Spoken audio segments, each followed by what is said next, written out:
Social media पर दरवाज़ा खुला हुआ है, जो बंदा जैसे कोई नहीं जानता एक पगड़ी बांध लें और थोड़ी सी दाढ़ी बना लें तो आप आलिम बन जाएंगे और लोग आपको मौलवी कहना शुरू कर देंगे। आपकी जेल में एक बंदा मौजूद है, ये सोशल मीडिया पर जो इसकी जो है वो वीडियोज़ मौजूद हैं, वो मुसलमानों की कसीर था, 16 साल उनकी उम्र है टोटल उनके फ़िरके की। ये फ़िरका नहीं, ये फ़िरका है, यानी जो घूमता रहता है ना, सुबह शाम घूमता रहता है, उस फ़िरके की उम्र टोटल 16 साल है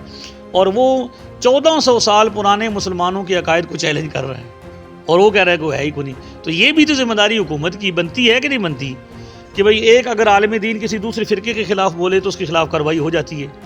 फौरी तौर पर हो जाती है और उसको पकड़ा जाता है और पर्चे हो जाते हैं, स्पीकरों पर बंदी होती है और ये सब के ख़िलाफ़ बोल रहा है और इसको कोई नहीं कुछ कह रहा। इस सारे मामले में हमारी राय ये है कि इस हवाले से इकरारुल हसन साहब का जो रवैया है वो गैर ज़िम्मेदाराना है। जैसे कि हमारे जेल के अंदर भी एक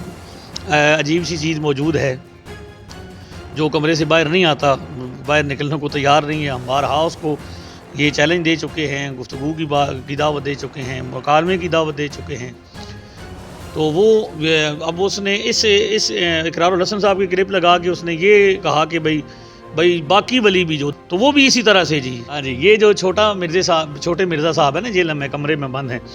वो कहते हैं जी पहले करामतें होती थी तो लोग कहते करामतें होती थी, तो आजकल कैमरे आ गए तो कैमरों के सामने करामतें नहीं होती। मैं कहता हूँ कि करामत जो है असल में ये कमाल का बात होती है, यानी कमाल के ज़माने की पैदाइश है कि जब जैसे कि देखें ना जी, वो एक बंदा जेल में है, मैं उसका ज़रूर जिक्र करूँगा, आपने इसको काटना नहीं है। हाँ जी, अब ये बच्चा भी जानता है कि जिस बंदे का ज़ाहिर ही शरीयत के मुताबिक नहीं है तो पीर तो नहीं हो सकता, साहिब मनसब हो नहीं सकता। अहले सुन्नत फ़िरका नहीं है, ये आपने याद रखना है